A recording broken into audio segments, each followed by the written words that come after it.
Welcome to the video version of the Sarno Music Solutions Breakdown with Brad Sarno, brought to you by Sarno Music Solutions, producing the finest musical instrument audio gear designed and hand-built in St. Louis since 2003, and Blue Jade Audio, St. Louis's primary mastering service since 1999.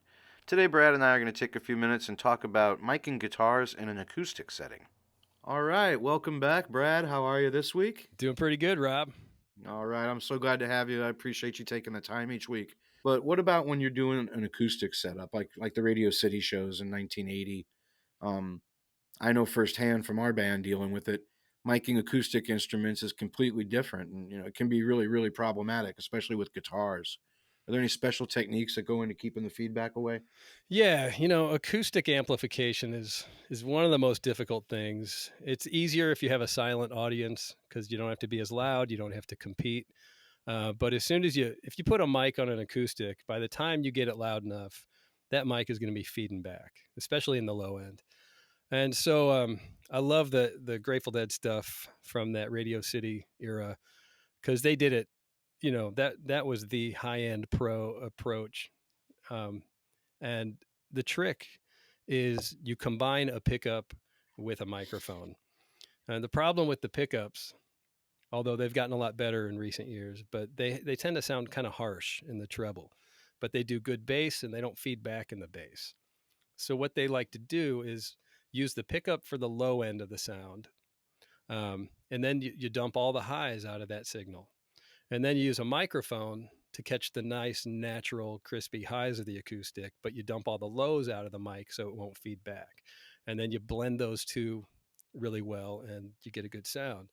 Obviously, being the Dead with Dan Healy and the talent and gear they had, that still to this day is some of the best sounding live acoustic guitars you'll ever hear.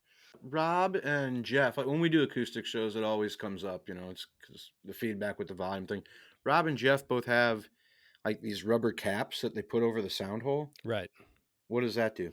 Well, that when you do that, you can't really mic the guitar because you're sort of killing the acoustic sound of the guitar. But by closing the sound hole, you prevent bass feedback and it allows you to use a pickup and turn it up pretty loud without a feedback problem.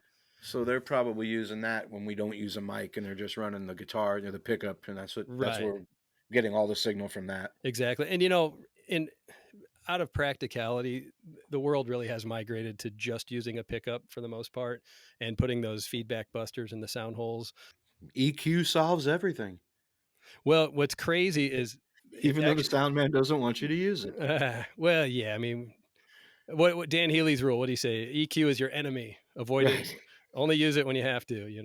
But But that's an instance when you would have to.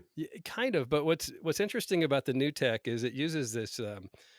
It's a digital technology called impulse response, where you're actually taking a signal like from the pickups and this very complex and intelligent algorithm that has analyzed real acoustic instruments knows how to convert that into something that sounds like the real instrument. And so it's really advanced digital computer technology that's giving us really nice, warm, natural acoustic guitar tones these days.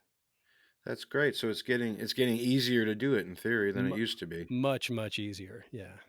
That's great, man. Yeah. I love when we play the acoustic shows.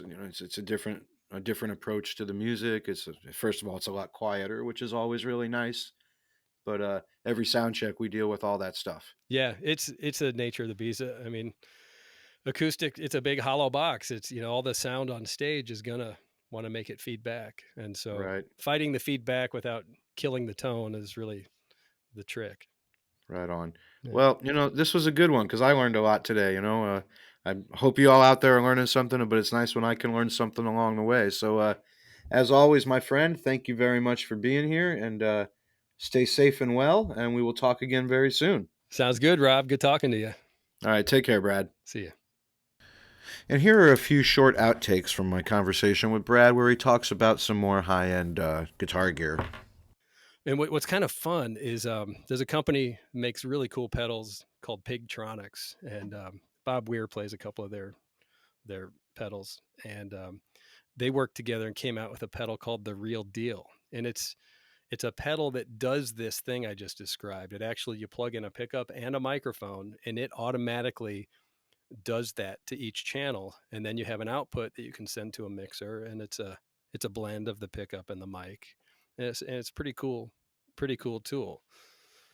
Um, Go ahead.